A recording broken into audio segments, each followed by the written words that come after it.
What's up guys? My name is Born and welcome back to my channel.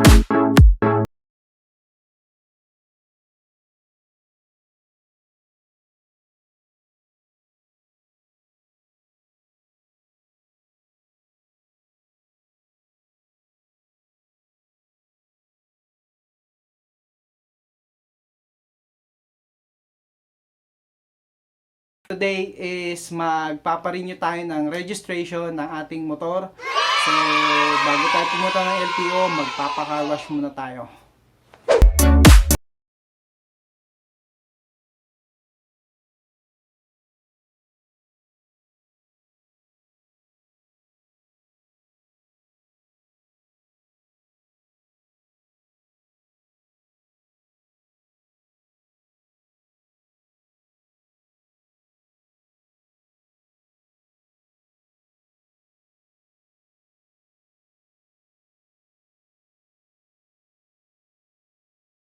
Galing lang natin ng LTO. So, napa-register natin yung ating motorcycle for another 1 year.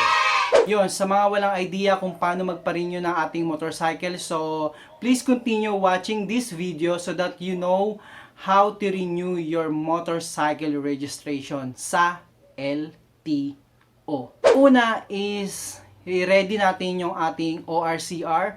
So, OR is official receipt and CR is certification of registration. Yung certification of registration, kahit photocopy na lang, pag renewal, okay na yan, pwede na yan. So, yung OR naman is yung last year na OR. Yung pinaka-last kung matagal nyo na hindi na-register. So, yun yung step 1. Ibibigay lang natin sa mga personnel doon sa loob. Magtanong kayo doon sa step 1, sa window 1. Bigay nyo yung ORCR nyo na photocopy. So, after nun, bibigyan kayo ng form. Yun. Tapos, i-check yung motorcycle nyo. Yung mga headlight, yung signal light, brake, kung nag-brake ba, kung ilaw ba, kung nag-brake. Kasi importante yun na dapat malalaman nung nasa likuran natin na nagbe-brake tayo. So, tsaka yung busina. Yan, yung mga chinek sa motorcycle, sa motor ko. Tapos, chinek rin yung pinaka-body number ng motorcycle. Kung talagang legit yung number na nakasulat doon sa certification of registration. So, after nun is kailangan ko ng insurance. So, guys, sa mga meron ng plate number, so, pwede kayong kumuha ng insurance sa Cebuana Luwilier. Mas mura siya. Nasa 300 plus lang. Pero wala pa kayong plate number. So, make sure na yung kukunin yung insurance company is legit or credited ng LTO. So, ako, nagtanong-tanong ako doon, tapos naghanap ako doon sa mga malapit na LTO branch dyan sa Caloocan. Naghanap ako doon ng credited na insurance. Yun nga, ang nakuha ko is 650 pesos na insurance. So, after nun is emission test. Yun, emission means na i-check yung smoke, magpapa-smoke yan, tinatawag rin na smoke yan. I-check yung may aparato na ilalagay sa tambucho, tapos madedetect na yun sa computerized kung yung motorcycle is good pa. So, kung okay pa, tumakbo, hindi siya nagpo-produce ng bad na smoke. Sa emission test, nakuha, ang price naman doon is nasa 330 pesos. So, sa insurance pa lang, 650, emission test, 330. So, ayan, yung mga gagastusin nyo guys. Balik na tayo LTO office. Doon na tayo sa step 4. So, yung step 4 is evaluation. So, i-evaluate kung may insurance ka na, kung may emission test ka na, kung may mga hindi ka pa bayad na mga violation. After nun, so tatawagin ka na. Next nun is sa cashier na. So, sa cashier, magbabayad ka na ng 440 yun sa akin. Walang penalty.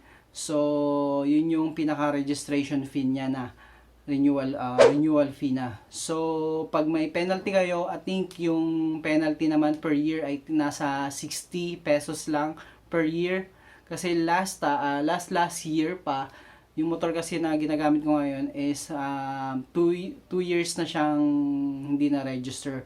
So, nagbayad ako ng 120 pesos para sa penalty for 2 years. So, yun nga yung mga babayaran nyo is yung insurance, emission test, tsaka yung renewal fee. So, umabot rin siya ng 1,400 pesos. Nagpa-renew ko is August 28. Saktong-sakto sa araw ng nakasulat doon sa mismong official receipt. August 28, 2018 nakasulat. So, yung nagpa-renew ko August 28, 2019. So, valid pa yon or hindi pa siya expired. Yung ginawa ko, saktong-sakto, sureball na wala akong penalty. Wala pa kasi akong plate number. So, ang gamit ko lang is MB file number. So, sa MB file, ang sinusunod na pagre-renew is kung kailan kayo nagpa-renew. So, bilang kayo ng 1 year, kung ano nakasulat doon sa OR o official receipt, kagaya nung sa akin, August 28 ka rin magpaparenew or before August 28. Pwede na yon. Or before a month of August 28. Sa mga may plate number naman, ang pagre-renew naman sa kanila is based sa last 2 digits number ng inyong plate number. Ang plate number nyo is ABC1234. So, ang last digit ng plate number nyo is 3 and 4. So, ang 4 is month, yung last digit is month, yung last second digit naman is weeks. So, yung number 4 is January, February, March, April. So, April siya. Ayun, so ilalagay ko sa description yung link ng LTO kung saan magaguide yung may mga plate number na kung kailan kayo magpaparenew. So, ilalagay ko doon. Just click that link. Tapos doon na bubungad na sa inyo. Ilalagay ko sa description yung mga information para may idea kayo. So, if you like this video, don't forget to give me a thumbs up. And don't forget to click the subscribe button for more video coming up. So, this is Boy Martinez.